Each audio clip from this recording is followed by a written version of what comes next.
welcome to the podcast. This is episode 10 of the James Wodarcyk Experimental Podcast. And before we get started, I want to announce that the podcast in the first month had over 1,000 downloads.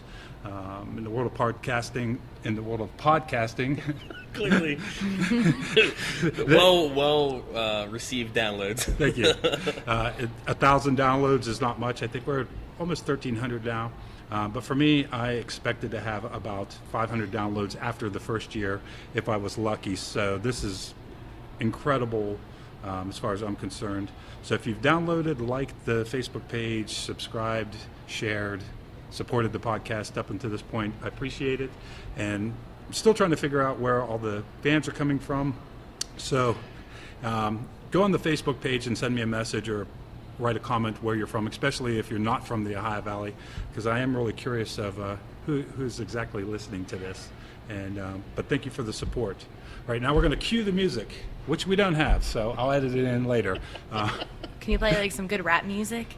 What's your favorite rap song? I'm really into Kendrick Lamar, Humble right now, or just anything on his new album, Damn. Well, it'll probably be some local rap artist because we're trying to support local. But any local rap I will support. Okay.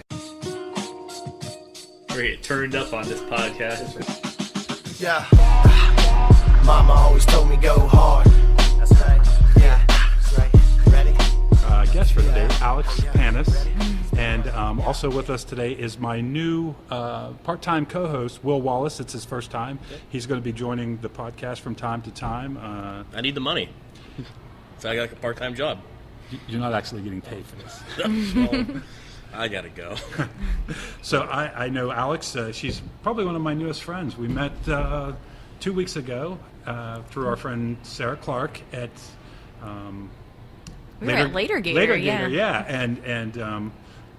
And I think even Sarah commented, I'm surprised you guys don't know each other because we are in the same circle. But I know, I've seen you around. I went to your movie premiere in the fall, so. And I know I've seen pictures of you with Sarah because that's part of her profile picture.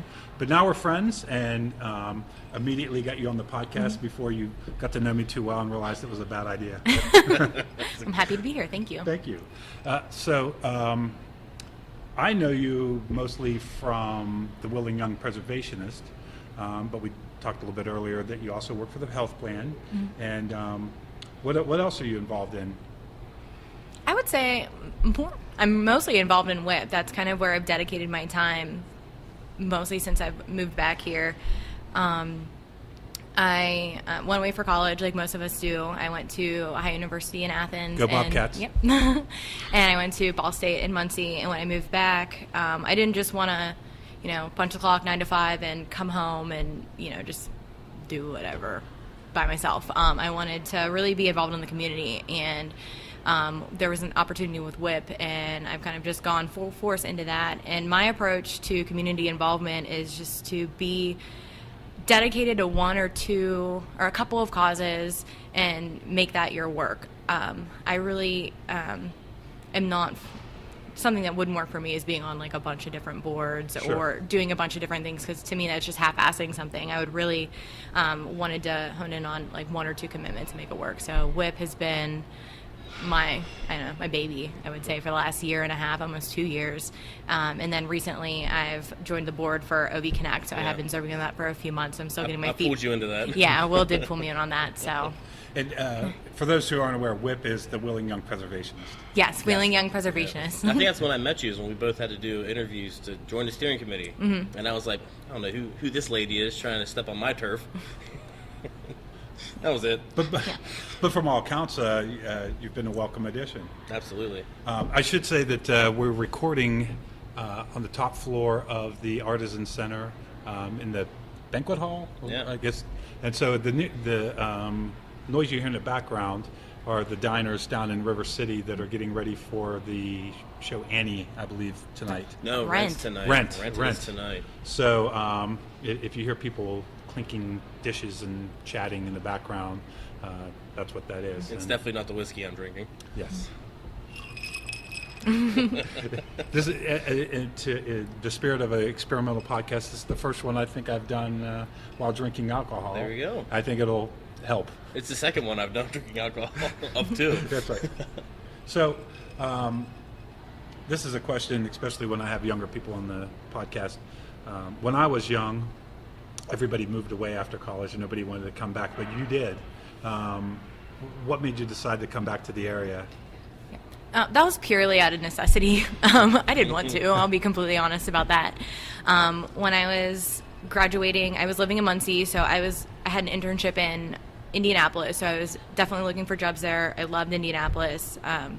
It was one of those bigger cities, but small enough to where you could like have your bearings and feel like you were a part of something. So I was looking for jobs there. I was looking for jobs in Columbus. I was looking for jobs in Pittsburgh, kind of like these outlying areas of the Ohio Valley, so I was close enough to get home. But I wasn't finding anything that was the right fit for me, and I really wasn't finding anything that really aligned with what I wanted to do. So really, out of nowhere, I found a job posting on the Health Plan's website, which is a company that I had interned for in college, and my mom works there, so I was already familiar. So I applied for it. I took it. It wasn't my dream job by any means, but it was a job. I'm like anyone else. I had thousands of dollars of student loans. Sure. I didn't have an option to, wing it for a while. So I took that opportunity. I moved back, and honestly, it was the best one. I hate the term, when they say everything happens for a reason. I think it's kind of cliche, but I do think that it was the best possible thing that could have happened, because I couldn't have gone to Indianapolis, I couldn't have gone to Columbus, I couldn't have gone to Pittsburgh and had the same quality of life that I'm having now. The relationships that I've built in the projects that I've been involved in, on the level that I've been in, just wouldn't have been the same if I were anywhere else in here. I agree. I reluctantly came back in 2000 and thought I would be here for a year to kind of get my bearings and head back out. And but now I'm firmly committed. I'll stay here forever. I've rediscovered the place, and I think this comes up a lot on the podcast, but that's one of the things that I hope to show is that they're really interesting people and that there are great things to do, and there's a lot of cool stuff happening. And I think we even had this discussion at the Young Preservationist meeting last week that this is a great place to make your mark, because we're in a revolution now and things are growing. So we're on the ground floor. We're not walking into established ways of doing things. We can kind of set the pathway, and I always bring this up, that there's really no fashion style for Wheeling.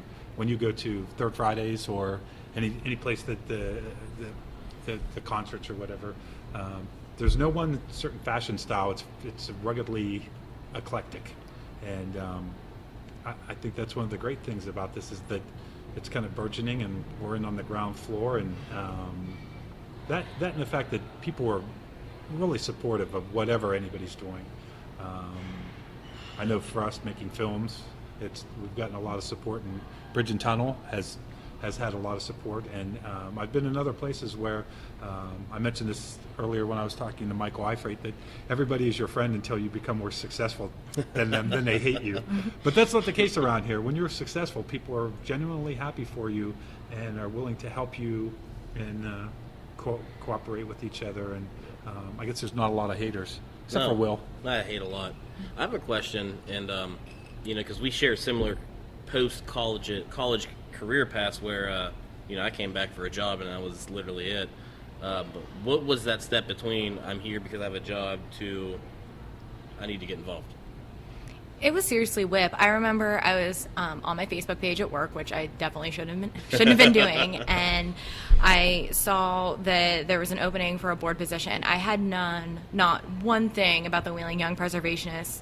I don't even know how it popped up on my Facebook feed, to be honest. So I saw that. I'm like, oh, this seems like a cool opportunity, something that I want to get involved in, like young people, like caring about the infrastructure in Wheeling and wanting to preserve it. So I did a little bit of research. I was looking at your website, and I sent out like a resume, and I don't know, I wish I would have like looked up what I wrote, because Bennett just forwarded it to me. Not too long ago, and I was just really excited, and I was given the opportunity, and I just ran with it, because I think what a lot of people, anyone who has a negative connotation of what the Ohio Valley is, I think it is directly related to how willing those people are willing to get out of their comfort zones. Yeah. I think I would say a majority of the friends that I have now are not people that I knew when I lived here in high school and growing up. I mean, obviously Sarah, I've known her forever, and she's my best friend, and that'll be a constant. But people like you, people like Will, everyone I've met through the Preservationists and just through various like events that I've gone to. If you put yourself out there, you're going to meet people that align with who you are now, as opposed to who you were. No, I completely agree. 5-10 years ago. People, especially, it's difficult for people to want to try, for lack of a better term, make their own fun. Make their own fun. Yeah. There it is. Is that better? Yeah. I had Will lean into the microphone so we could hear his beautiful voice. I'm leaning back because, He's cool. I lean back. Like, He's cool like that. that. Fat Joe? Is that Fat Joe song? That is a Fat Joe song. We have a rap fan in our midst. I like it. Oh, yeah. So go ahead. I'm sorry. Oh, it's people like Danny Patton, who moved away, came back, but you could give that kid a ball of yarn and 2 pieces of broken glass, and the next day he would talk about how he had the best night ever because he made, I don't know what he would have done with it, but he would have figured it out. That's why he's the one who does it. But a lot of people are just kind of like, there's nothing to do in this town. It's like, it needs to be given to him on a silver platter, Well, yeah, I heard Howard Monroe talk about that, and he was listing all the things that there are to do just this week in Wheeling, and he said, unless what you really want to do is sit on the couch, I'm paraphrasing, there's Towngate Theater, we have live theater, we have Rent tonight, not Annie, Rent, live local music, we have original music, we have cover bands, we're starting to get these great restaurants. There's no shortage of things to do, but you have to go out and want to do them. And Do you know why Annie wasn't tonight? Because I was doing this and I couldn't play Daddy Warbucks. Oh my gosh, I saw a picture of that and I was like, oh my god, I wanted to take a screenshot of it and send it to you, but I wasn't sure like if you'd be offended or not. It's definitely on my list of Halloween costumes. I haven't got around to it though. Pretty much between that and then, like, if I get in shape, I can be the hitman guy from the movies and the music video, or not music video, the video games. But yeah, you could be. You could be the villain. if it's a or Lex Luthor. Lex Luthor. If it's a bald white guy, I can play it. You got it nailed down. I got it nailed down. But yeah, I think that I am never bored, and in fact, there's more things going on than I ever have time to do, and I think just in the last couple of years, it's even more stuff is starting to pop up that it's ridiculous that how many things that I feel like I'm missing all the time. And I really enjoy the Young Preservationist mixers, which I don't get to them that often. But I've always found that it's a great place to meet all different kinds of people.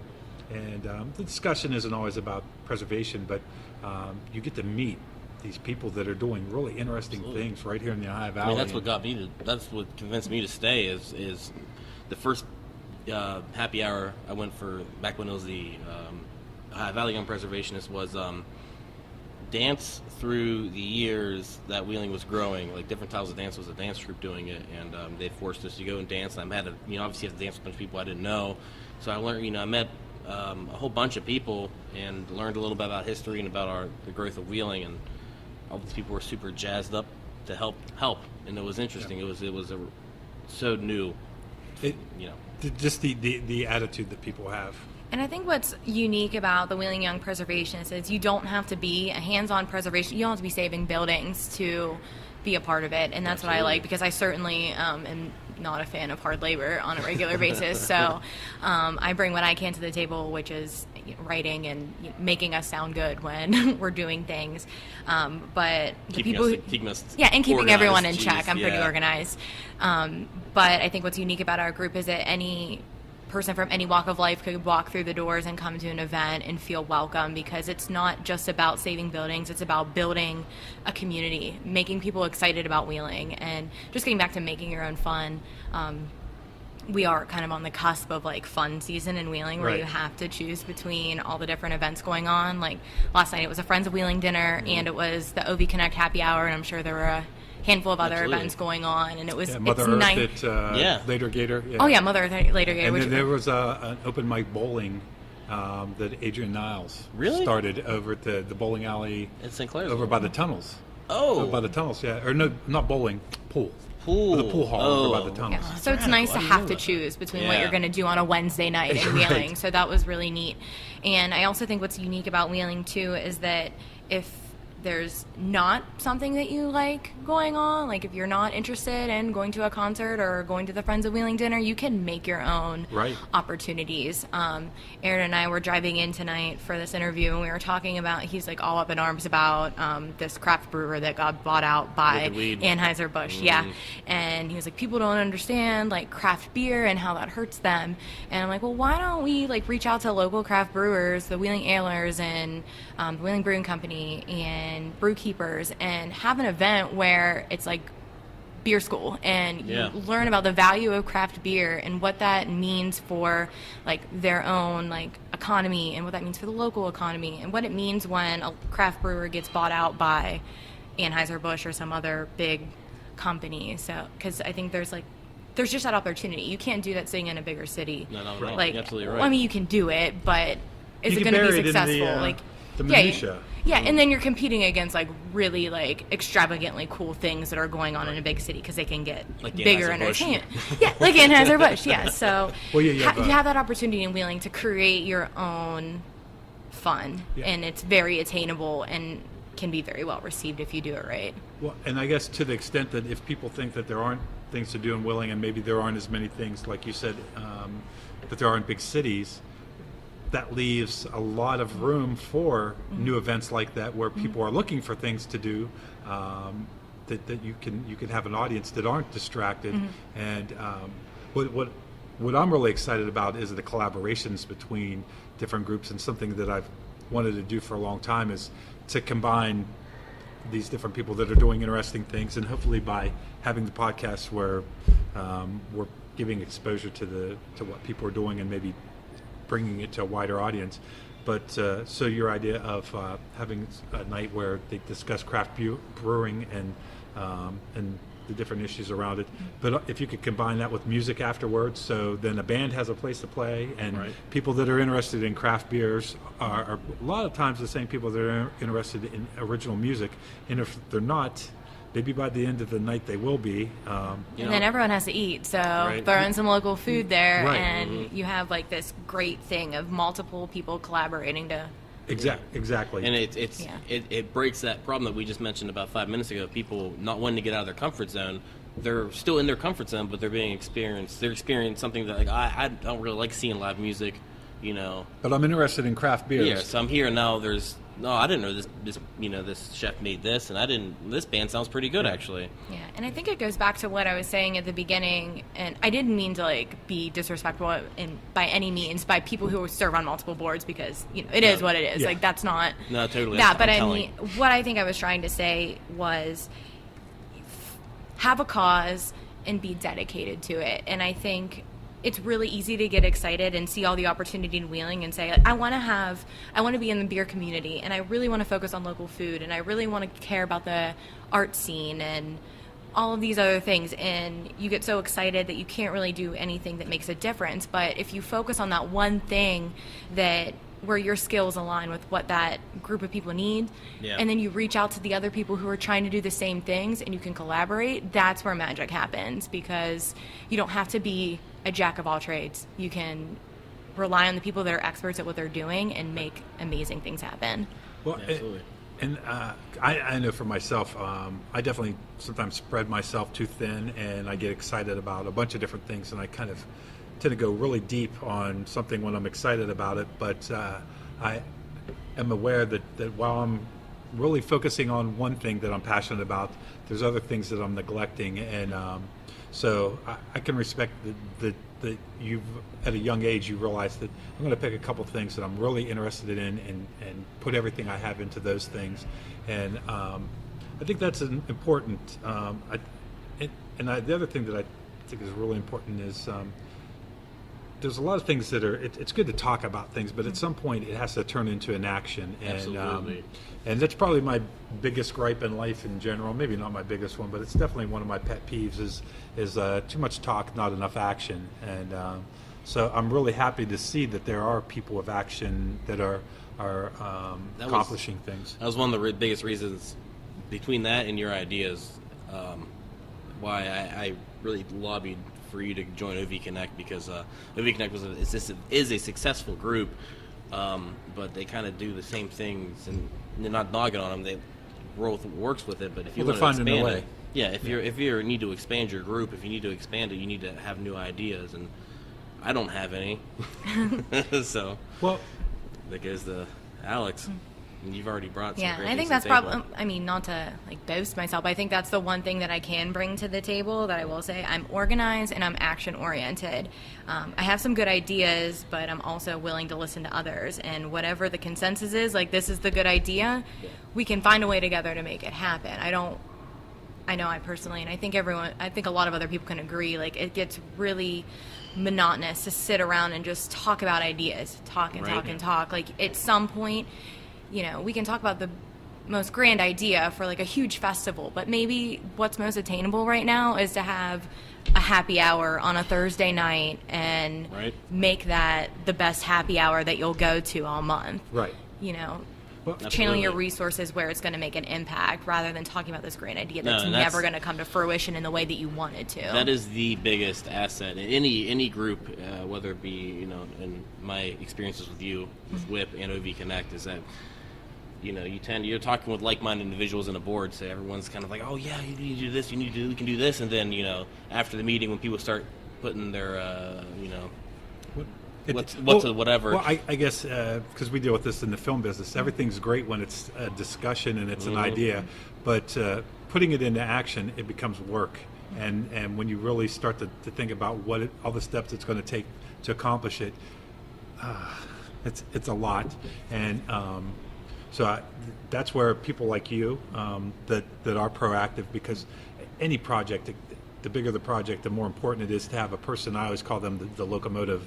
That's the person that keeps it going forward, that's reminding everybody, hey, we need to keep on point and keep moving forward. And there are some people that are naturally good at that, that they're the ones that poke everybody every now and then and say, hey, don't remember, we have this project. And there are other people that create the great ideas. they create the great ideas. They're the people that maybe they don't necessarily come up with the great ideas, but they like being in a supportive role. Some people like leadership. Other people hate it. Yeah. My sister-in-law has a great quote that she doesn't want to be involved in any group unless she's in charge. And I'm kind of the same way. I don't mind being responsible. I don't do well with having to follow other people, although I'm working on it. But there are other people that they're much more comfortable if they don't have to be the one that's ultimately responsible and just pitching in a big way. And so it definitely takes all types of people to get things done, and the bigger the project. That's the biggest thing for me, because I'm literally in the same boat. I prefer to lead because I've realized that I don't communicate well, so it's easier for me just to do stuff because I don't. You guys are listening to me on the podcast. I don't know. I can't even finish the sentence.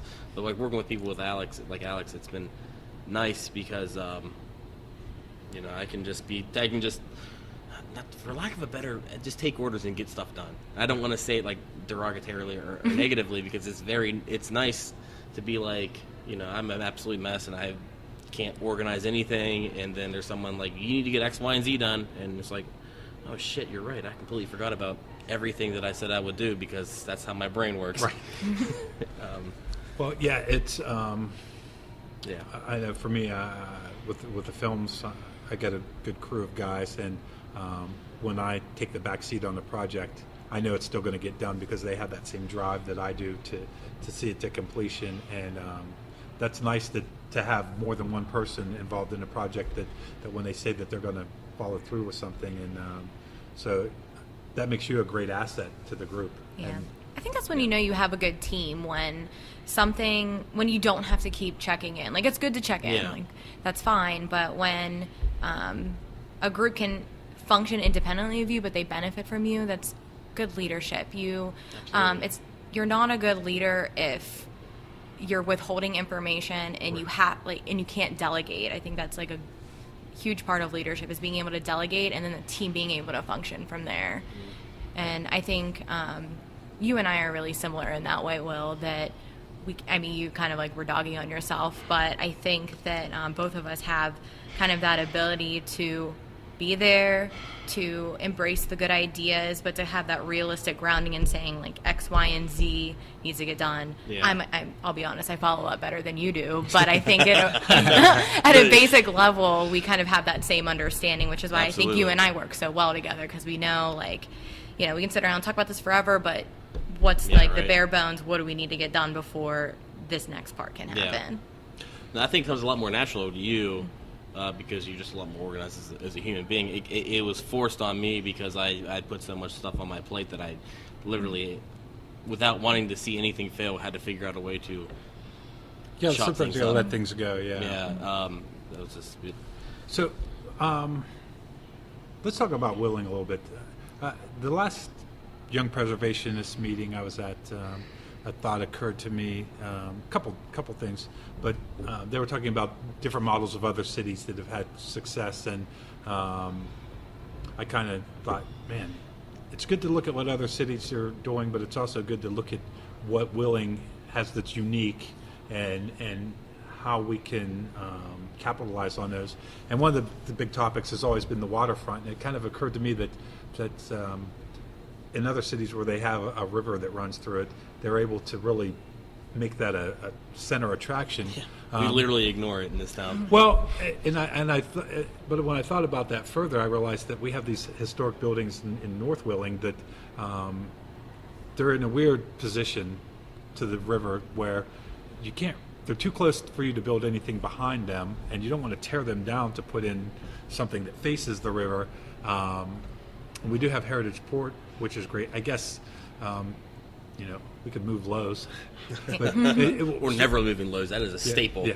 So our access to the river was determined a long time ago when they put the train tracks in, and then buildings facing the other direction. And I think in other cities that I've been in where they do have a river that runs through it, that is a Brad You Pitt. snuck that in I did. on purpose, you dog.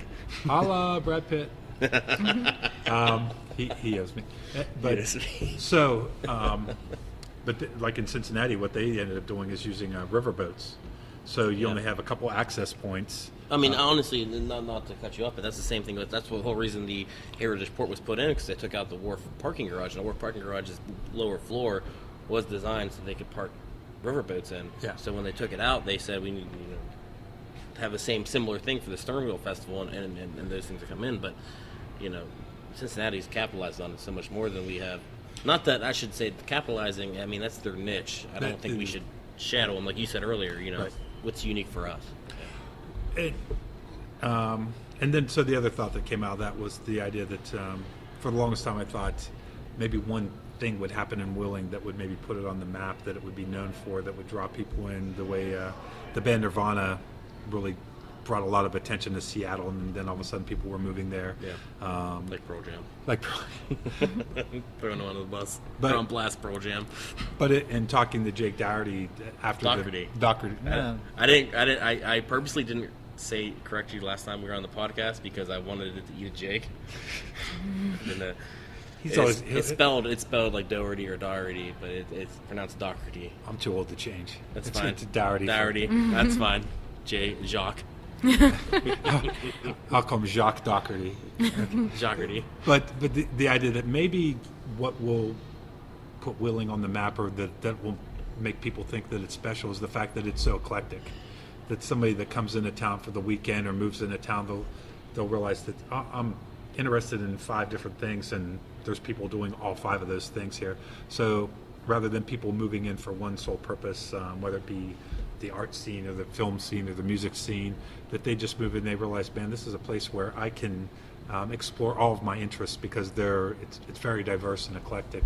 And Yeah, and I think that goes back to just who we are as a community. It's not necessarily the scenes that we've developed, but the people that are in those scenes. You can come to the preservationist community and we'll welcome you with open arms. You can go to an arts event and you'll meet a new friend there. Absolutely. And I mean, we're the friendly city, and I think that that's what makes us unique. Not necessarily the scenes that we have, but when you're there and when you're in it, you're going to meet someone new and you're going to make a new connection in a really genuine way. And I don't think that that's something that is easy to come by in other places. so I guess one of the criticisms I've heard of the the Young Preservationists was that it was more of a social group. But after attending a couple meetings, I don't think that that's necessarily true. But I also think to the extent that it is, it's not a bad thing either. Yeah. If people who aren't, I came to the meeting, preservation, I think is a great idea. It's not something that I can say is a passion of mine. I mostly do come for the social aspect, and I'm more than willing to help people achieve their goal. But I think that should not be minimized as an important aspect of the different groups in town. That ultimately the work gets done, and if you're there for social reasons or because you have a passion for the buildings, either way, you're getting something out of it, and the city and the cause is getting something out of it. So I'm less concerned as to why people are there. Yeah. I think it all comes back to the same thing. It's all about community building. Yeah. Preserving the buildings are great, but if you don't have people that care about living downtown or being downtown, then they're not going to get to experience all that building has to offer. So I think it's a valid criticism that we're not, hands-on preservation as some preservation groups are. But I think what we offer, as I said before, is we're building a community. We're getting people excited about Wheeling, and that's just as important. Right. That's an important piece of the puzzle as any other piece, because people you- need to want to be there. And that was a big thing that we talked about, not we, but there was a speaker last night at the Friends of Wheeling dinner. His name's Ben Muldrow, and he said you have to think about how the people act and then build around that. And I think that we have just as big of an emphasis on people as we do about the buildings, and I think that that's very Absolutely. important. I think it may be even more important at this stage of where Wheeling is now, where it's in the process of, I think it's burgeoning, and it's things are starting to happen, that getting the people together is maybe as much as preserving the buildings is very important. I think getting the people together for the good of the city exceeds that by a lot. Yeah. I was talking to Dom Cerrone, who runs Good Mansion. If you guys haven't, I'll do a plug for Dom. If you haven't been please there, do. Please if do. you haven't gone to Good Mansion, I don't know what you're doing, because it's the best. I don't know what the hell you're doing. It's the best wine selection in the state of West Virginia. Olivier makes the best pastries, and The cheese. yeah, right. It's my Saturday is me cheeses. waking up. I do video games for about an hour, and then I stroll up to Good Mansion. I get an espresso and a croissant. That's my Saturdays. It's But a really classy Saturday. that's a very classy. High class. Yeah, right. That's a Slumdog Thousandaire Saturday That's morning. right. I'm just living off of that rent. But I was talking to him, and in regards to, because he's Good Mansion Wines is in the LS Good Mansion, and he said the reason that we have, and this is him, not a quoting but paraphrasing, the reason we have succeeded as a wine store and was able to expand into a deli, into a cheese, monger, into the whole thing it is now, is because of the mansion itself.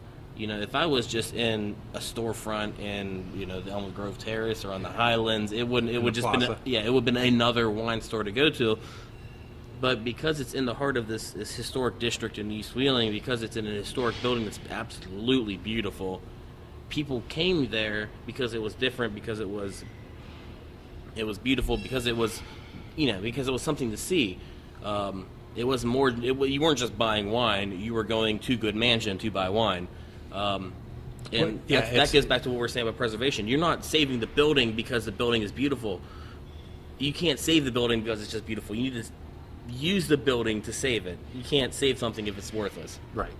Well, and I think that is so. It's not just a trip to the store to pick something up, but it's kind of an adventure, and it's a destination in itself. Absolutely. When do you ever go make a cheese tray and say, I went to Kroger today, and I went to the dairy section, and I got this Kroger brand habanero cheese, Right. and then I waltzed over to the wine section and got a $5 twist-off wine.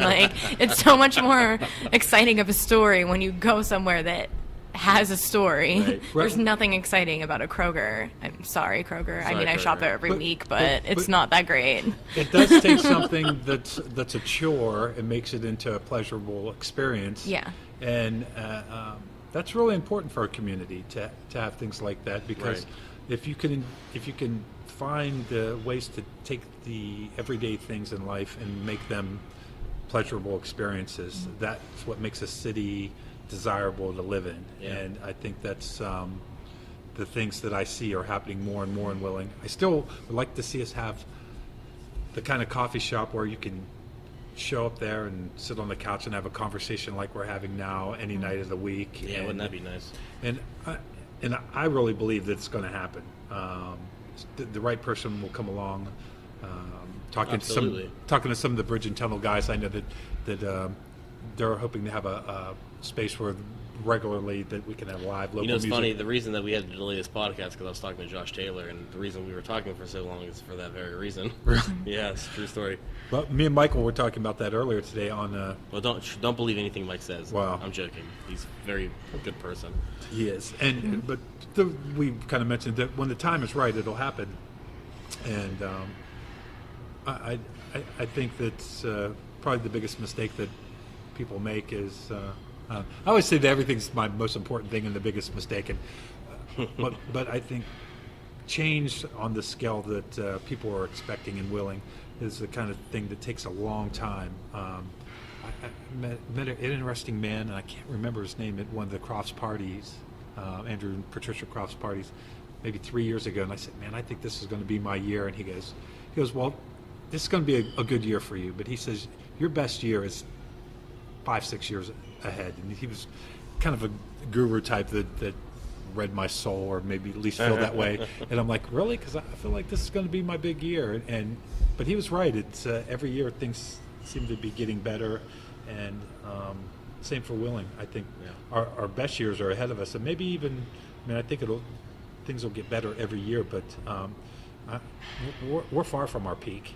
Yeah, I would agree with that. Yeah. You brought up, you said, like having a coffee shop you can go to and talk to, have conversations like this, and going back to Good Mansion, not to keep, circling around to the How same much are thing. they paying you? Are you being endorsed? I think you need to disclose that. I I think don't we need think to get our endorsements. Yeah. I don't think I need to bring that up because it's not your business. I told you I need money. No, I'm just Panera, joking. Alex Panera. That's bad. We just lost half the people. Just turned off. People just switched to another podcast. Sorry. And I think, I don't know if you know Dom. Dom's a very smart man. He's Never met a him. professional engineer, and that's not like I don't know if outside the engineering world. I don't know if you understand what that means. It means you have to pass a bunch of tests, and you're. It's a state recognized thing. Being a professional engineer, it's a very difficult thing to come by. He runs his own engineering firm as well as doing Good Mansion, and I don't know if he was accidental or if it was planned, but you can buy wine off the internet. You can buy pretty much anything off the internet. That's why the retail market right now is tanking, because why would you go to JCPenney's? I don't go to JCPenney's because I can buy stuff off Amazon for cheaper and it's easier. It shows up at my door. I don't have to do anything. Same with most anything else. I'd rather buy, I wouldn't go to CA House to buy a guitar. I'll buy something off of Sweetwater or StuMac.com. But I walk to Good Mansion every week because I enjoy walking in there and seeing the building and seeing the environment and interacting with the people in this awesome and niche way. I don't know if it was as planned or not, but that's where retail is going in the future. Retail is not going to be the Kroger or the Giant Eagle where you just walk in there and you get your stuff and you leave and it's very generic. You're going to want to go there because you can get Amazon Pantry to get everything else. If you want fresh vegetables, you get a Grow High Valley and get the CSA. There's not going to be a reason to go and just to get food because it's already easier to get. Always easier to get food. To make these things more of an experience, Right. To make it worth your while to as opposed to ordering it online, there's going to be a greater draw. reason. And that goes back to what you're saying. Wheeling doesn't have that one thing that pulls you in. It's just when you're here, 4 or 5 things are going on. I think that builds into it. There's the Ogilvy, there's downtown, there's the waterfront, there's there's things like Good Mansion happening. There's, Yeah, Waterfront Wednesdays, and what's the Whisk. Tuesday? There's, I'm sorry. cut me off. There's one of the things that Howard was talking about is Waterfront Wednesdays in the summer, and then there's they have the movie night on Fridays, and Yeah. once a month outside of Market Vines they have the concert. There's third Fridays, there's first Fridays. A lot of Fridays. What are your some of the favorite things you like to do in Wheeling? Definitely first and third Fridays are my favorite things. I love being, I like when they bring it outdoors. I think anything outdoors is my favorite. And then I really they didn't do Wingfest this year, did they? I went to Wingfest once. I think my first summer I was back here. And that was like my favorite thing ever. Cause I just love I don't know if they did it this year or not, but I do know that every year they've done it. I haven't found out about it to the day of or the day after. Yeah, It's and that a just weird- goes back to marketing. I'll help you with your Exactly. marketing. I love wings, so it's really easy for me to get behind that. It's- So I loved Wingfest and just anything. The arts and cultural fest, like that was an amazing event to attend last year. So Right? I think that your talents are very much needed because I forget who I was talking about the other day, but they said that something that they traditionally like to do had happened, and it was over before they found out about it. And as much as Facebook is a good way to get things out there, things do tend to get lost in It's easy the to- minutia of everything. Absolutely. And finding more effective ways of getting the word out before these things happen. yeah, and I want to say it's not really a problem, but I think what keeps certain events from not being as widespread as they should be, because who doesn't want to go to Wingfest or who doesn't want to go to OV Connect's Happy Hour that we just launched? I think the barrier is just everyone is planning this in their free time. We all have 9-to-5 jobs. We all have things that pay the bills. Right. So, those little details that would really take an event to the next level kind of fall through the cracks, and not by anyone's fault, because I'm not going to blame someone for, not making a Facebook event or not doing something Right. because it's not your full-time job, and that's fine. But I think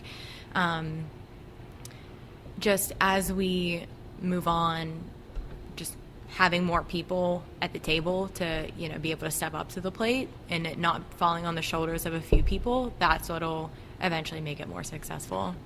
That is a really good point to not be too critical of the people that are doing Yeah, things. and I don't because mean it- to be critical about it at all. I think it's I think anyone who is involved in any capacity kind of should at least be aware of what you could be doing better, and I think that that's a valid thing. We're all busy. Right. No one would argue with that. So And generally, the biggest critics are the ones that stand on the sidelines and Ain't that watch. the truth? And there's even a saying that when I joined the fire department and it applies to civic organizations, that 10% of the people do 90% of the work, and the 90% that don't, just their job is to criticize the people that do.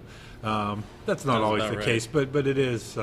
So if you're out there listening, get and involved. Get That's involved. all. Get involved. Get involved and give a Seriously. shit. Get in- That's all. That's right. And, Seriously, though. and if you think that things could be done better, then yeah, Do it. Participate and cut the people some slack and realize that they have lives and jobs and that that they're doing the best they Yeah. can with the amount of time they have. Yeah, I think it's really easy to look at the state of Wheeling or the Ohio Valley or anything and see and point out what's wrong. Yeah. It takes really special people to say, like, I see a gap. How can I fill that? Or how can I use my skills to make this better? And I think there are a lot of people like that in Wheeling, and I think that's why we are so successful. And I think that's agree. why we're going to continue to be successful as people come back, because we have a great group of people that give a shit. Yeah. Well, Right. I think the trend in society in general is kind of to shit all over everything, but I think that locally, at least among the people that I enjoy being around, that's kind of an unacceptable attitude to have. In That, the last 5 years, it's really lessened down. I mean, it went from being, honestly, I can't think of the last time we talked on this podcast, I was talking about how easy it was for everyone to just shit on it because it was what you did. And then, now when someone says something negative about Wheeling, it's almost like you get defensive. You're like, well, hold on now, Chief. Yeah. You know, there's a lot of cool things going on. I get it. You wanted to get your joke in, but seriously though, It's definitely not cool, I think, at least among the people that I associate with, to really shit on Wheeling too much. It's absolutely not anymore. it's one thing to have a critical opinion of things, but that's not the same. That's because you care about the place and you want to see things better. That's different than just starting out with a negative attitude and not really looking for a positive, or there's no constructive point to it. It is definitely one of the most unique things that I never expected to see around here. The amount of positivity and cooperation and people willing to share what they have with other people. I know that for the podcast, Josh was very adamant that he would help the podcast and that the podcast would help with the show and with the album, and he was right. The weekend that we released his podcast, the numbers jumped by double, and that has a lot to do with the fact that he really stepped out and promoted it, and I promoted the show, and I think the show would have been successful without me, but it was great that we were able to work Definitely together to help each other, and I always say that I really don't know what person or what thing is going to help the podcast or the filmmaking or whatever thing that I'm interested in. But be nice to people, be grateful, and be open to ideas, because you never know when someone will come out of left field that will give you the boost to the next level. And I think that's the spirit that I think most people agree with me naturally around here, and I think that's why we've had the growth that we've had in the last couple of years. So, to change the topic a little bit, you're a Bobcat. I'm a Bobcat, yes. Where did you stay in Athens? We're going to talk OU for a minute. I'll just be Yes. here and not understanding what you guys are talking about. Yeah, well, my story's not one of a traditional Bobcat. I actually went to Ohio University Eastern. Same here. Yeah, I went there for 2 years. So by the time I had transferred down to the main campus, I didn't have to live in the dorm. So Same I here. do feel a little bit like jaded because I never got the dorm room experience, because I do think you get to meet so many new people and like experience a lot of life through those 2 years, which I didn't get, but I got a lot of other experiences, so it's okay. But I moved down there. It was with Sarah and another one of my friends who had went to OU for a couple of years. His name's Jordan. And we lived in a little apartment in Graceland. It was by Hungry Howie's on Schaefer Street. Yeah. Okay, yeah, we lived there for 2 years. And then I moved, I don't even remember the name of the street, but you go to the end of Court Street, hang a left, and you just go up. Yeah. It was a laundromat, and I lived on the second floor of the laundromat a few blocks up. I know what you're talking about. I can't remember the name of Yeah, the street either. It was called Dirty Deeds when we lived there, but I'm sure it was something else. So the 3 years I lived there, that's where I lived. And Did you spend any time at Donkey Coffee? I did, yes. It was not there when I was in school, because one of my friends in school was Chris, and he started the coffee shop after we all graduated. My friend Brian, he works at the radio station, and it's funny the number of people that I was friends with that stayed in town. But I hadn't been back for a long time, and I had heard how much it changed. And I took a trip with Tom Fury, one of my buddies. We took a little motorcycle trip, and I was a little bit nervous because I had heard that Athens had really changed, but it really hadn't. I mean, there were some new businesses and some new buildings. The attitude was the same. The atmosphere was the same. Yeah, and I really thank my time in Athens, or I attribute my time in Athens to the appreciation I have now for local and for community, because prior to going to Athens, when I lived here for 2 years, I didn't care about supporting local businesses. I didn't really think about the difference between going to the Alpha for dinner and going to Applebee's for dinner. It just wasn't something that ever crossed my mind. Right. But I moved there, and they have things like the 30-mile meal, where they'll have specific menu items that are made with food created right in Athens. Right. And they have a phenomenal farmers market, and they have places like Donkey Coffee that promote their sustainability, and Casa Nueva. yeah, Casa Nueva, where it's all employee owned. Yeah. Like, just opened my mind to things I would have never thought about had I not experience that. And I could have gotten that in any other little hippie college town.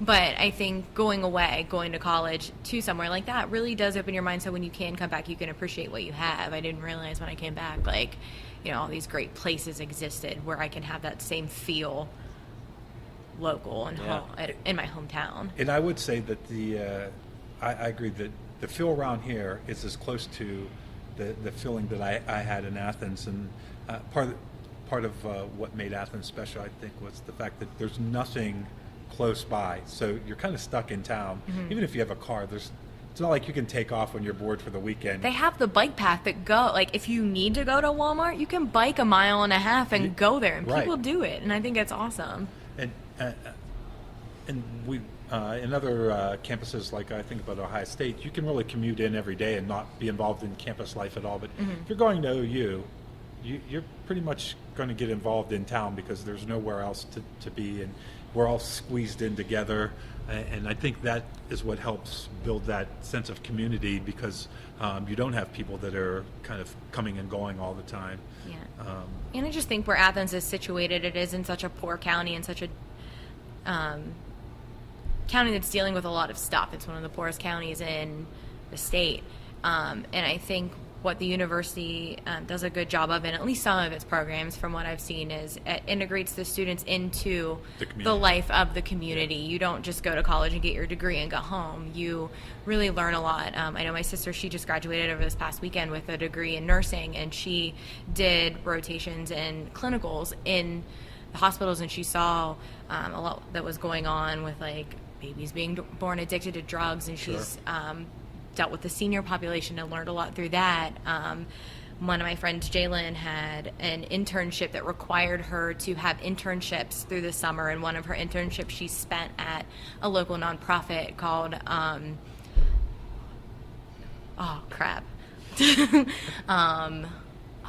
Live Healthy Appalachia, and it was really focused on educating people on food and healthy eating and sustainability and things like that. So I think there's a lot of programs built in that teach people to care about where you're living. So hopefully that transcends your time in Athens. I think it does. That's awesome. Yeah.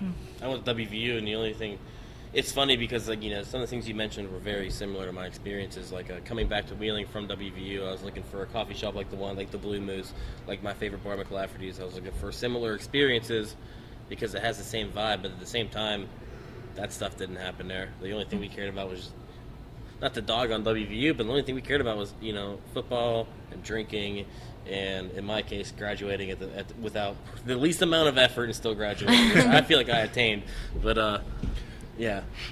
Yeah, I would say that studying and my education was pretty far down on the list of what I was concerned about when I was in college, which I kind of regret, but I kind of don't mind. It served me well, but definitely can get distracted in Athens away from education, because it's a lot of fun things. I also like the fact that it's out in the country, and I guess that kind of brings me back to Wheeling. One of the things that I like is that we're only minutes away from being in the middle of the country. Yeah. I live in the country, and it's 12 minutes from here, and as someone I love, of course, people know me, they know that I love motorcycles, and I couldn't imagine living anywhere else. In fact, if I needed one reason to stay here, it's the fact that it's one of the most beautiful places to just get out and ride around. And we do have that diversity of a good mix of outdoors and city life, and interesting people doing interesting things. And no, it's yeah. I mean, honestly, even for me living in downtown, I can get on my bike and be on the bike trail. Yeah. And be at the locks and dams in 30 minutes. You know. Right. I could be in as far as I can get as Elm Grove in 15. Yeah. Because I think probably people that live in bigger cities, I know when I lived in Dayton, there'd be months where you would never get out of town. Maybe most of the year where you would pretty much be in the city, and I think that takes a toll on you, and you don't realize it until you get away. I like the fact that you rarely have to sit through a traffic light once before you move on. whenever I go to a bigger city and you get into that train where the light turns red and green 4 or 5 times before you get through it. Right. I don't know how people live like that, but luckily we don't here. Yeah, no, it's it's a blessing for sure. It is. I went to the Pens game last night, and it's normally an hour drive. It was 2 hours in. I was in traffic from the second you get on the Parkway to PPG Paints Arena. Yeah. So that was another hour. And then leaving, trying to get out of downtown Pittsburgh, it was 45 minutes leaving from the parking garage to get on the highway. Yeah. Just, that 1 mile. It was just absolutely numbing. I'm not built for Actually, that. it was funny because I was with Robbie Kettlewell and we were listening to your podcast. That's how we were filling the time. Which episode? I caught him up on the one that we did just because, he needed to understand the standard that we were setting for him. What he's getting himself into. Yeah, and then we jumped right into the fancy pants one. So is there anything that you would like to see happen in the future, a big goal that you have, maybe your biggest hope and dream for the Ohio Valley? Oh, my biggest hope and dream? Oh, I don't know. I don't think I have a big hope or a dream. I just hope that we continue on a path forward. We continue to have good people stay here, and the people that are already here that have potential step up and fulfill that potential and just continue to do good things.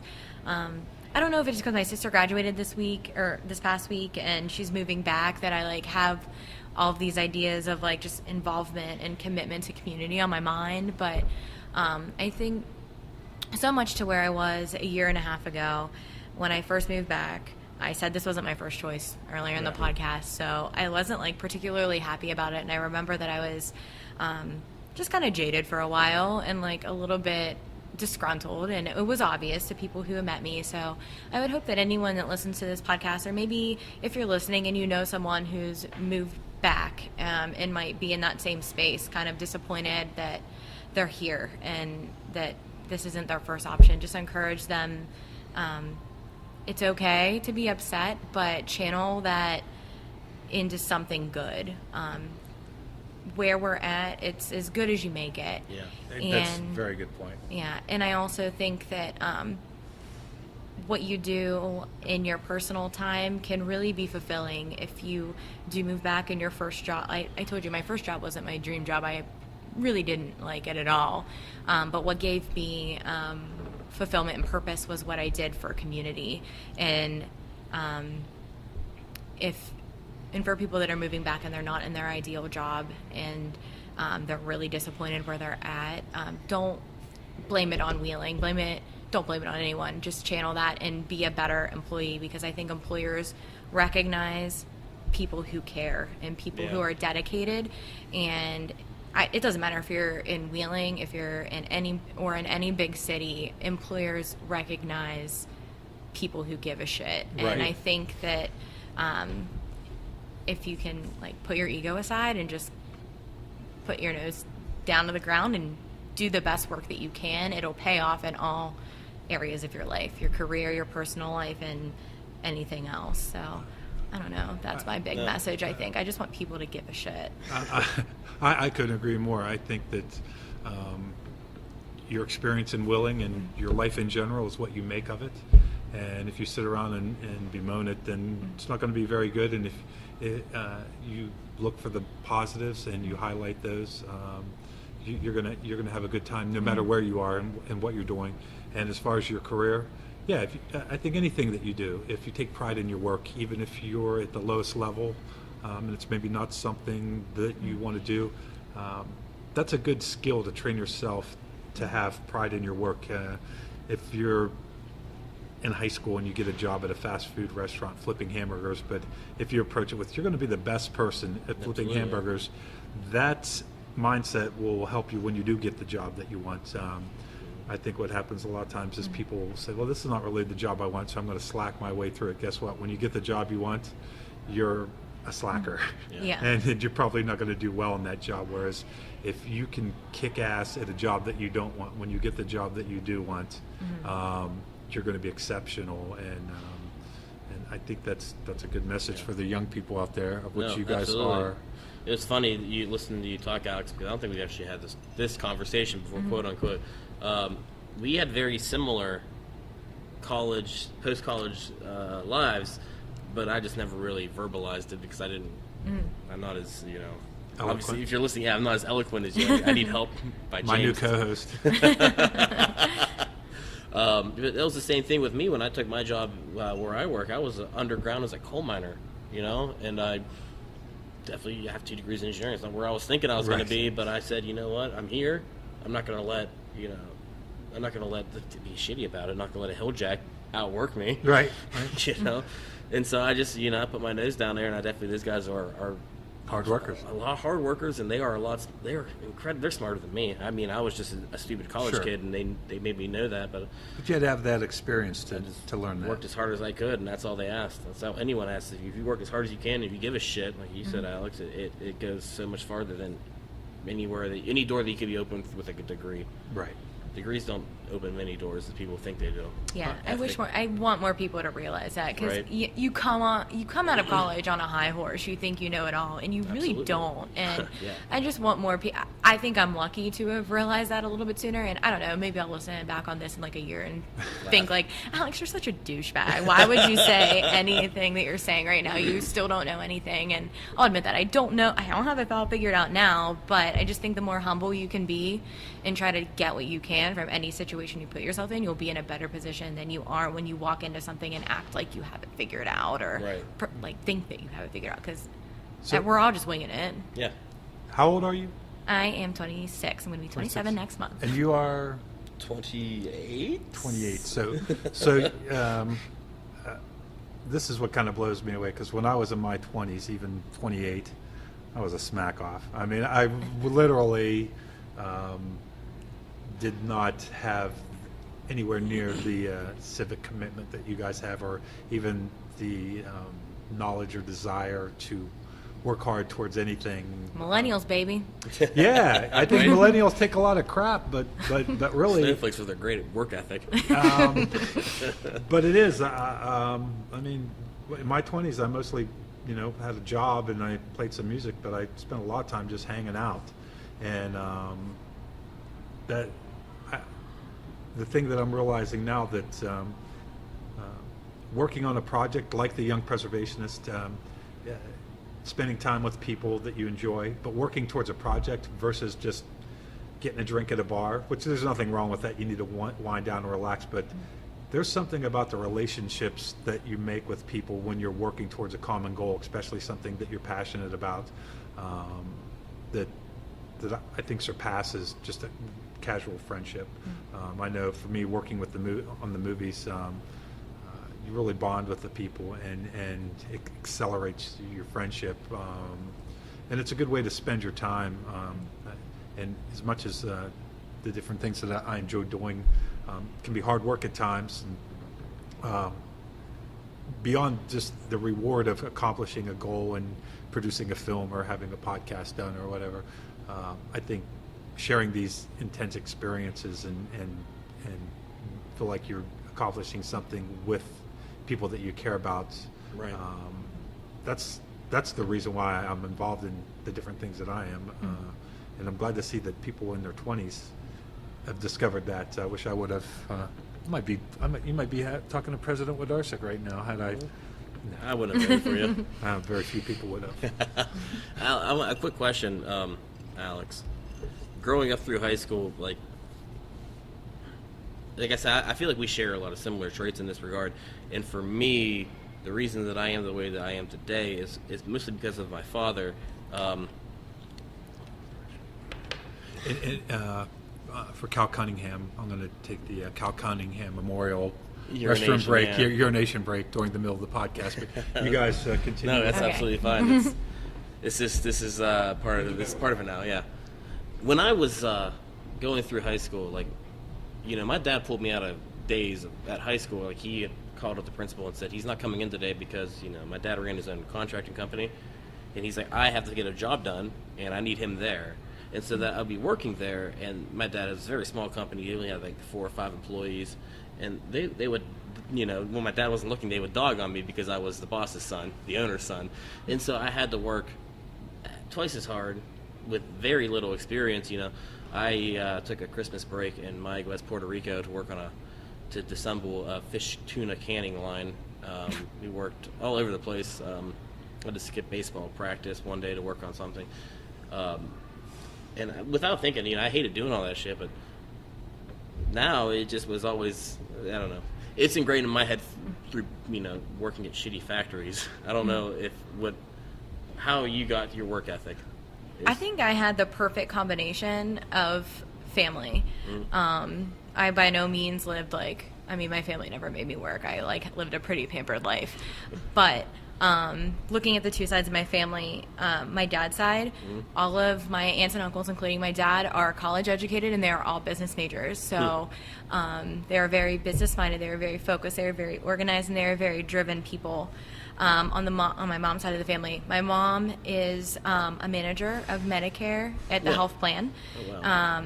She doesn't have a college degree, and so she's had the ability to climb in her role without any college education, just on sheer willingness to learn and a drive to work hard. Yeah. And all of my uncles, she's the only woman, all of my uncles, they are all coal miners or steel workers. So Right. they're all very blue-collar, hard-working, down-to-earth people. And actually, Absolutely. and I attribute a lot of that. It's a nice combination of the both. I feel like I kind of have the business mind of my dad's side, but the hardworking aspect from my mom's side. And I attribute so much that I cannot not mention this. My grandmother on my mom's side, Grandma Rita, she is a badass, like the original feminist. She probably wouldn't even identify as a feminist if I had asked her, but she has taken care of home. She's raised children, and doing so while working in a factory. Like, she worked at Wheeling Stamping when it was still really? in business. Holy Yeah. crap. She babysat me when I was a kid, and she would work during the day. She would watch my sister and I, and then in the evening she would go and do like home health, like sitting through the night, just like Yeah. basic healthcare stuff. So she would never sleep, and she would just watch us. And she worked at Respecs as in the meat department, cutting meat. Like, she's just so amazing in every single way. And I think I look to her so much as a role model, because I can't talk about her without like getting upset, because I just look up to her so much, and I respect her so much. And everything I do, I just kind of do it. I do it for a lot of reasons, but I always want to make her proud, and Absolutely. Yeah. And it's funny you bring that up, because I never even thought about this before this second at all, but like both of my grandmothers, my father's mom and my mother's mother, my dad's mom ran a still operating tool store. It's now a furniture store called Alco's in Fallensby, where she, without really any formal education, she went to business school later. But Fallensby, what's that? Is it some kind of new animal? it's blue collar. It's grit. But she ran the business side of things. Most of her adult life until she ended up passing away. And then my mom's parents, my grandfather was a insurance salesman, and he hated it. Well, I don't know if he hated it or not, but he needed a change. This is way before I was born. And he decided that he was going to buy a gas station. It was Sunset Drive, Sunoco, which is still there. They still use cars out of it now. He ran it, but my grandmother did all the business work for it. And even after they sold off, and he had passed away early in my life, and she passed away a lot later, her work ethic was admirable. And I think that trickles down to my parents, obviously, and then to us. I think having all of that multi-generational work ethic is it's hard to break away from that. Yeah, I think there's so much old money in Wheeling that you hear a lot about, like, all these booming business tycoons that like made a ton of money and were super successful, but there are just as many interesting stories about like the hard-working blue collar. Absolutely. And that's what's so cool about Wheeling, because it's so diverse in its history, and it continues to be diverse now. And I don't know, that's just what gets me going. I don't know, it's all great. There is a lot of great Wheeling history and West Virginia history and even local Ohio history. You need I mentioned this last time. You need to get Sorrel on here, but another person, right? You can get Sorrel on here. Yeah. Another person you get on here is Hal Gorby. Oh, that's what I was thinking too. Before you said Hal. Sorrel, I was like, oh, Hal Gorby. Kristen works out at my gym, and every time I see her out, I'm like, I know Hal comes into town a Yeah. lot, and I need to reach out to him. And, I've gone to the last two People's Universities, mostly because he was the one putting on the presentations. But this semester, quote unquote, they're focusing on World War I because it's 100 years since beginning, more or less, beginning of it for us, and how that affected Wheeling and how that affected West Virginia. And his take on things is very interesting, and because he's obviously historically correct, but like this one you're talking about, the immigrant populations, and in 1914 we had a pro-Germany rally in Wheeling. That's funny. And that was just blowing me away that people were raising money to give to the German army for World War I, that 2 years from now we would be fighting against. Right. That all comes back to that hard working, where you care about your roots and you care about pushing that forward. You Right. know what I mean? And whether it be the Wheeling or your city or your family, you're pushing something forward. You're propagating that. You're not just like sitting in the back seat letting things coast. Yeah, I think that spirit's definitely come around now, where people are definitely looking forward and pushing forward. And you mentioned Hal as a guest. One of the things I was working on this week is the list of potential guests, that people that I thought would make good guests for the podcast. There's over 100 people. That's just off the top of my head, and without the people that I'm sure I'll be hearing about more of in the future. Absolutely. And I know that you had mentioned a couple people to me that I forgot, so they're not even on the list. And for what's considered to be a pretty small-sized city, and for a guy that doesn't even live in town, for me to come up with that many people that I find incredibly interesting, and the list keeps getting better every day, that says a lot about the area. Yeah. I love listening to the StoryCorps. Everyone has a story, so I Right. think that you could walk up to anyone on the street and they would tell you something so cool about either something they've experienced or something that they're working on, or what happened with a family story that has never been told. And I think agree. that your list could go on forever. I'm glad to have made the top 10, though. You did make the top 10. That's right. she snuck in at number 10. A MySpace top 10. Oh my gosh, yeah. I love hearing stories of Wheeling from back in the day. Alma Presbus, she was a volunteer at the hospital with me, and her son's a doctor and her grandson's a doctor. Wait, who was her name? Alma Presbus.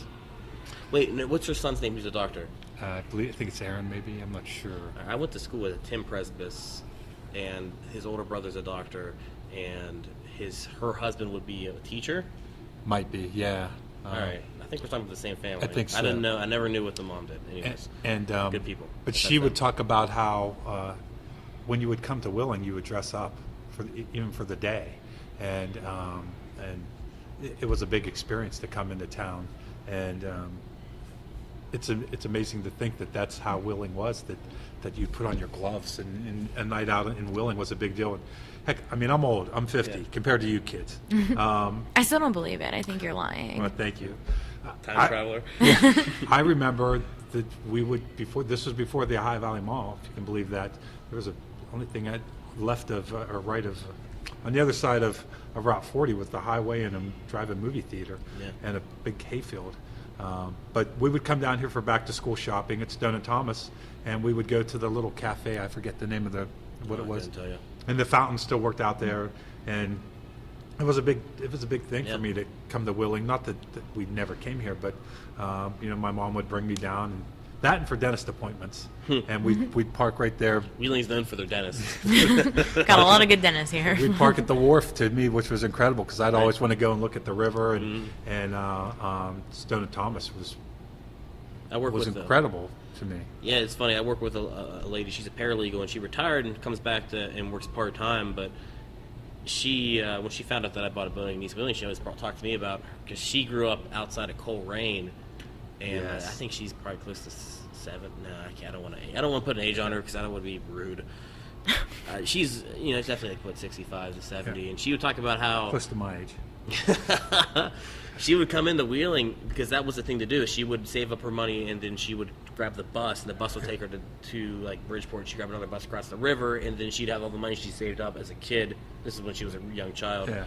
And would go to like Louis Hot Dogs and the confectionaries and like window shop. And that was the thing to do, was get out of town and get to Wheeling. Probably kind of the way we look at going to Pittsburgh for Yeah, the exactly. weekend or whatever. Yeah.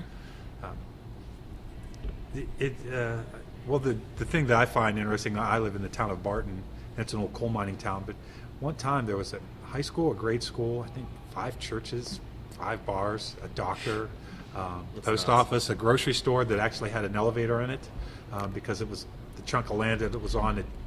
They stored, I think they used the upstairs for storage, and then the main floor, it was the AG. And every little town, if you look back, it was a similar experience. The people that lived in town usually worked for a mine that was within walking distance from there. And not everybody had a car for sure. There were trolleys and trains that took people between towns. And generally, wasn't uncommon for you to marry somebody that lived in that town because you didn't meet people from other towns, and if you did, it was from the next town over. Yeah. And Or Tinder. Or Tinder. Yeah. When they met Tinder, they met the guy that worked in the Tinder behind the locomotive. It was a different kind of Tinder, but yes, I'm sure couples did meet shoveling coal behind a locomotive, and that really wasn't that long ago. Heck, here's how old I am. I remember that we had a party line on our phone, so you'd go to call someone. Shut up. And the neighbors would be talking on the phone. You'd be like, man, they need to shut the hell up because I need to make this call. And James, come on. that never happened.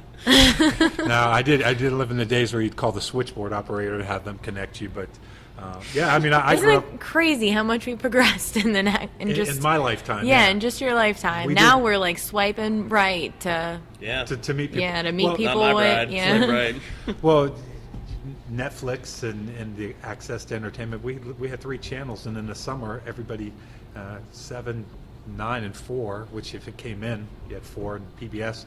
They ran nothing but reruns of what they showed during the regular year in the summer. So you went outside. You didn't have air conditioning, and to a certain aspect, I think that's great. There was literally nothing to do indoors on a Saturday night, so you would go to a church festival or a community festival, and that I do miss. I think that there's a little bit too many things that keep people, makes it too easy for people to stay home, which is one of the things that I think maybe my age helps me to be conscious of the fact that it does take more to draw people out of their homes on the weekends. Yeah. So if you're sitting in your home right now and it's a Friday or Saturday night, What are you get doing? outside. Yes. Find Embarrassing something to us. do, please. Absolutely. And- Call me up. We'll go hang out. That's right. Hit Don't- Alex don't up on follow her Facebook. My number page. is. Well, Just kidding.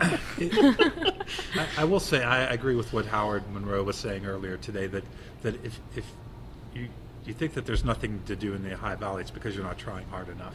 And if you're sitting at home complaining that there's nothing to do, maybe it's because that's what you really want to do. Yeah. But I even agree myself. I'll make plans to go to dinner with friends on a Monday, and when the plans come around, it's so much easier to just stay at home in my pajamas and watch Netflix.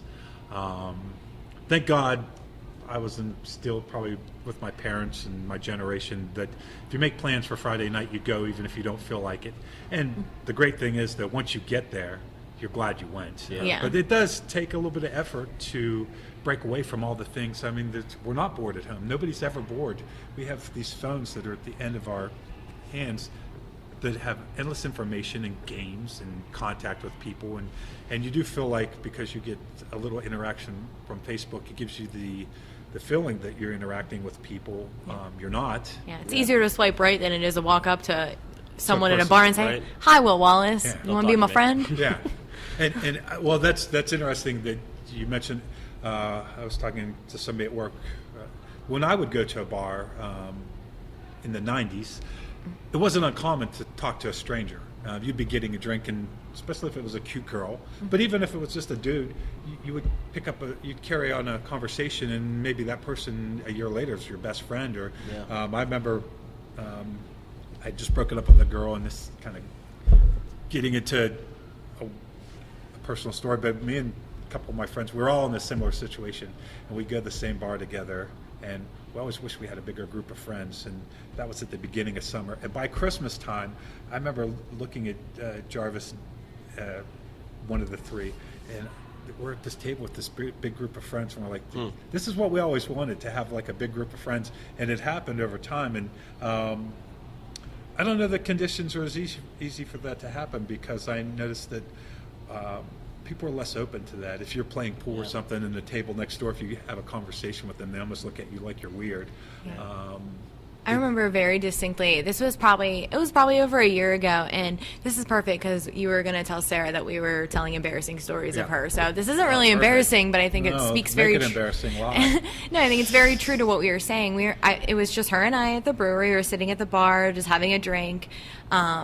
And Sarah had overheard a conversation from a couple seats over, and it was two guys who were talking about a book that she had read. I don't even remember what it was or anything. She's like, oh, that's so interesting. Like, I want to say something. I'm like, just say something then. Yeah. And she never did. And I think it is hard to break that barrier to, like, say, like, oh, that's, like, so interesting, like, to butt in on a conversation because we just have it so perceived as being something rude or something creepy. But, I mean, you're out in public, like, and that's if kind of you're sitting at a bar, you're going to pick up conversations. Why not start that with someone? Isn't that why you're out anyway, to make connections? I got two quick stories on that. Is one, I was at the Penguins playoff game last night, and I was at the bar buying a drink, and some dude walked up, and he was stretching his neck out to see the board of the prices were, and I just made the common joke to him. I said, oh, don't even look at the prices because, I mean, I think it was $20 for a double shot of something. It's like absurd. Yeah. And his response was, oh, yeah. And then he just walked away and went to the bar somewhere else. And I was like, oh, all right, well, fuck me, right? I mean,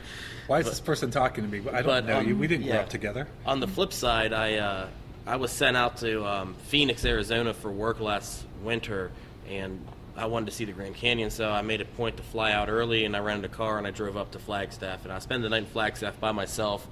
And I just picked a random brewery. That place looks like it's happening. I sat down at the bar and I got dinner, and these two college kids were talking next to me, and they said something about like a Jim Carrey movie, and I just was like, oh hey, Jim Carrey or some jokes, some stupid. I'm known for my really bad jokes. Yeah. And, we ended up talking all night, and it was nice. It was really cool. I told those kids that they were ever on the East Coast, holler at me, and I'd make my trip out to see them, and give them my contact information. We talked all night till closing time. Like I got way too drunk, but and so I wonder if it's the fact that people are closed off, or it's just a perception, and like Sarah, she was nervous about because she thought maybe they wouldn't be receptive, and maybe she was just wrong, and so maybe we should commit ourselves to being more open and put yourself out there. And anybody that's listening to this, next time you're in this situation like Sarah was, where you're trying to decide whether, well, is it cool for me to just go up and say hi? You said hi to some women as they walked in the bar tonight. Did I? Yes, the girl with short hair. Oh, Bev, yeah. So when I went up to get a drink, I was standing next to them, and I said, oh, so you know Will Wallace? And she said, yeah. I said, oh, I'm sorry. But then we just had a conversation, and she saw my case, and she said, what is that? And I said, well, it's 5 pounds of cocaine. And the guy next to me said, I'll give you $100 for it. I thought it was great. It was like some nice little banner. And so rather than just sit there between these two people, you just order your drink. While I'm ordering a drink, I'm like, well, they know Will. It's not that weird. And just say hi to people. And actually, we had a nice conversation in the 3 minutes while I was getting my drink. And if you run into them again, then I think it's a good message for both sides of it. If you're nervous about saying hi, just say hi. What's the worst that can happen? And if someone's saying hi to you or initiating contact at a bar or wherever, they might not be creepy. They might just be from out of town, and just a nice, friendly person. Yeah. And I like when you said that it might not be creepy. You pointed at me. It might not be creepy. I mean, when it's Will Wallace, I don't know. It's a toss-up. So. It's true. Well, one of the, now that I'm an old man, one of the philosophy. Well, I have a couple philosophies today. I don't want to take any shit from anybody, but I don't want to give anybody any shit. And I also just figured, just take a leap and build a parachute on the way down. And I used to be so much of the kind of person that I had to have everything planned out and know what's going to happen next and know what the contingency is and think of everything. And now I'm kind of the opposite, where I just, even the podcast, I don't prepare for them. A lot of the movie shoots even, I prepare to a certain point, and then I just decide that I'm going to figure it out when I get there. And whatever happens, happens. And so far, I think, if nothing else, it's made me a person of action.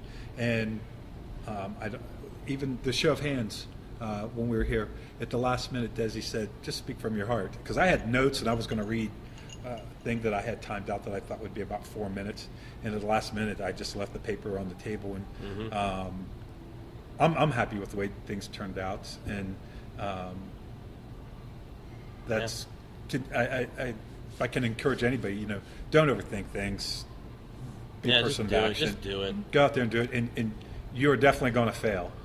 Just give a shit right now. Yeah, I think that I never thought I had a motto, but I think that That's a really in good the one. recent weeks, like I've been saying give a shit a lot. So I think that's it. Just give a shit, Yeah. and it'll be okay.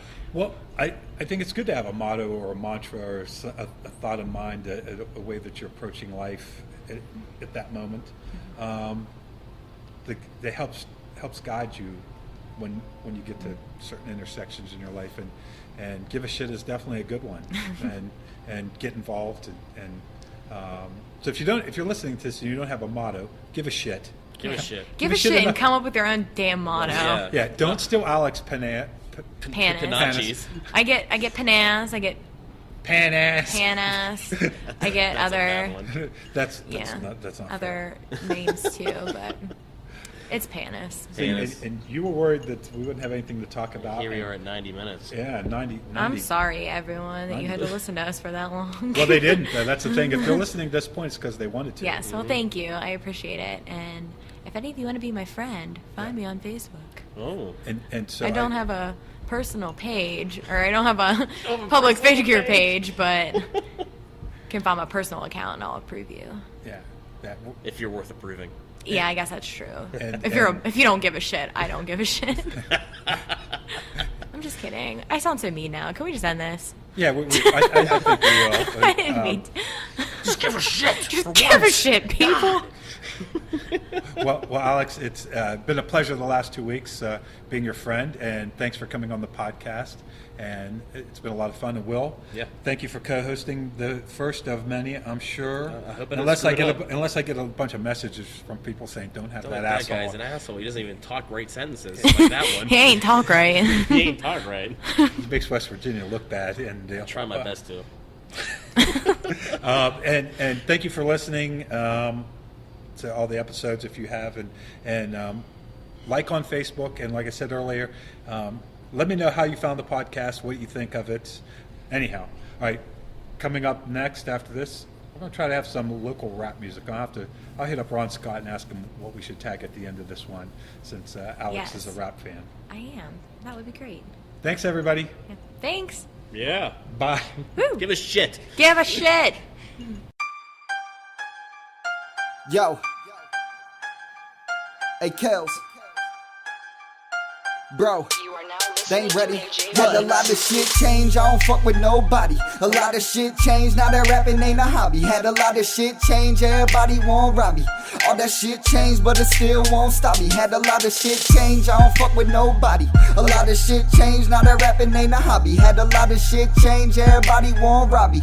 All that shit changed, but it still won't stop me. But it still won't stop me. I don't fuck with nobody. I don't fuck with nobody. I don't fuck with Nah, nobody. but it still won't stop me. I don't fuck with nobody. I don't fuck with nobody. I don't fuck with Nah, nobody. I don't fuck with Okay, it's nobody. time for them to see this energy that I've been saving up. I straightened up my life for this, some spiteful shit I'm baking up. So crank it up for those of them who never ever gave a fuck. Banking up the spread, I bet they saying that I'm changing up. Making up rumors, how we up and we coming. I want to shout out to the shout outs from them homies that love it. If it's possible to fly, I guarantee that I'm gonna. The only thing that's on my mind is money and marijuana. If shit change, I mean, how can they blame me? Maybe if shit was still the same, niggas wouldn't be lazy. Crazy how niggas hear the names and they so quickly can say we may be the best out here lately. No wonder them niggas hate me. It's Had a Kev. lot of shit change, I don't fuck with nobody. A lot of shit change, now that rapping ain't a hobby. Had a lot of shit change, everybody won't rob me.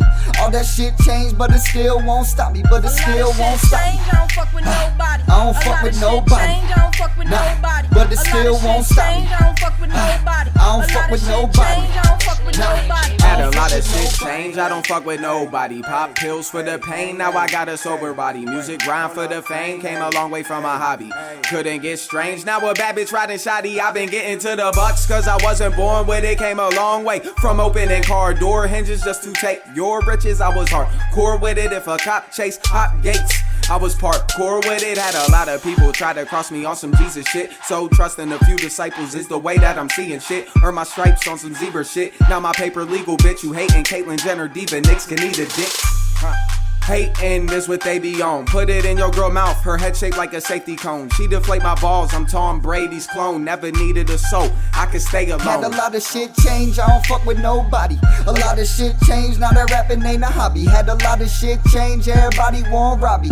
All that shit changed, but it still won't stop me. But it still won't stop me. I don't fuck with nobody. I don't fuck with nobody. I don't fuck with nobody. But it still won't stop me. I don't fuck with nobody. I don't fuck with nobody. I don't fuck with nobody. I don't fuck with nobody. I had a lot of shit change like Obama. Oh, now they sick, cause they know I'm about to blow like Osama. They biting swag like piranhas, I'm getting hot like a sauna. I was fucking with a thought, but now I got a Rihanna. I want the green like iguana, I'm trying to eat like a llama. Put that ganja in the bone, cause I ain't with all the drama. I tell my haters they nada, fuck that Gucci and Prada. Stick to Nike, cause it's simple, I just do what I wanna. I'ma rap till I'm under, it's not a thing as you see. I am that motherfucker that they've been wanting to be. I got my name from a G, I'll let the fame come to me. And fuck them lanes, I'll never change, I'll remain what you see. Nice.